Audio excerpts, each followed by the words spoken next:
How to log out of Agoda account. So here is how to log out of your Agoda account on desktop. So let's get started. First of all, open the preferred web browser, then in search address bar type down the agoda.com and navigate to the official website of the Agoda. And also make sure that you are already logged into your Agoda account. So now, once in there, you can see your profile icon available in the top right corner of your screen.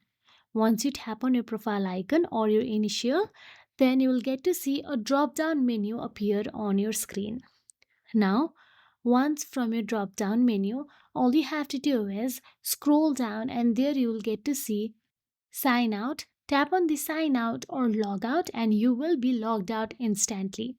And if you want to sign in again, then tap on the sign in option available at the top right corner of your screen. So that is it. If you found this video helpful, please like, share and subscribe, and thank you so much for watching.